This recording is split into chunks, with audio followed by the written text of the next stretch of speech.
When Huggies challenged me on my choice of diaper, I said, "Ho jaye. Let's dip." No way, everything's soaked up. Is this for real? That's why we're making the switch. What about you?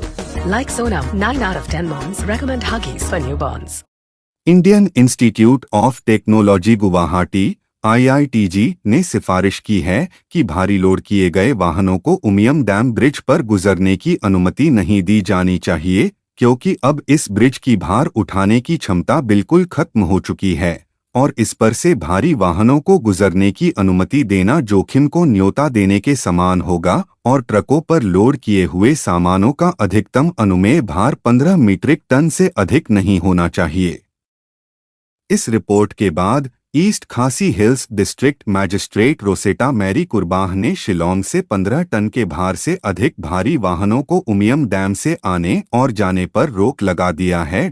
Umiam dam bridge को और अधिक नुकसान से बचाने के लिए भारी वाहनों की लोडिंग क्षमता को प्रतिबंधित करने के लिए निषेधात्मक आदेश जारी किया गया था, जो पूर्वी खासी हिल्स और रिभोई को जोड़ता है।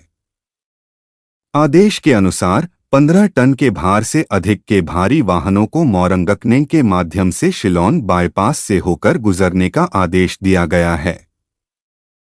वहीं दूसरे तरफ इस आदेश के बाद शिलांग में जरूरी सामानों की कीमतों में इजाफा हो गया है, क्योंकि शिलांग में सामान लाने वाले ट्रकों ने माल भाड़े में बढ़ोतरी कर दी है। उनका कहना है कि शिलांग में माल लाने के लिए काफी लंबी दूरी तय करनी पड़ती है, इसलिए भाड़े में बढ़ोतरी करना जरूरी है। IITG की रिपोर्ट देखने के बाद पिछले सप्ताह बिजली विभाग ने अधिकारियों को सलाह दी है कि भारी लोड किए गए वाहनों को उमियम डैम ब्रिज से प्लाई करने की अनुमति नहीं दी जानी चाहिए जब तक वजन 15 टन से अधिक नहीं हो। IITG सिफारिशों के प्रकाश में बिजली विभाग ने पुल पर प्लाई करने वाले वाहनों के सकल वजन के बारे में स्थायी आदेश के संशोधन का अनुरोध किया है। यह संशोधन भारी लोड किए गए वाहनों पर प्रतिबंध लगाने पर जोर देता है। यह सुनिश्चित करता है कि सकल वजन 15 टन से अधिक नहीं है, जैसा कि 20 टन की पिछली सीमा के विपरीत है। मालूम हो कि उमियम ब्रिज राज्य की प्रमुख जीवन रेखा है और कई उत्तर पूर्वी राज्यों को इंटरकनेक्ट करता है। 1965 में बनाए गए पुल की सुरक्षा पर चिंता व्यक्त की गई है।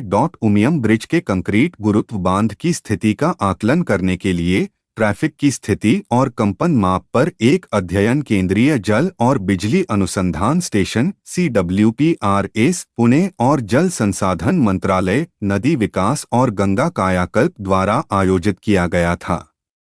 IIT गुवाहाटी द्वारा एक अलग अध्ययन भी किया गया था।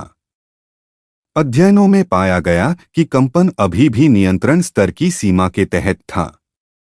हालांकि उन्होंने पुल के रेट्रोफिटिंग का सुझाव दिया था ताकि यह बढ़े हुए वाहन आंदोलन का सामना कर सके।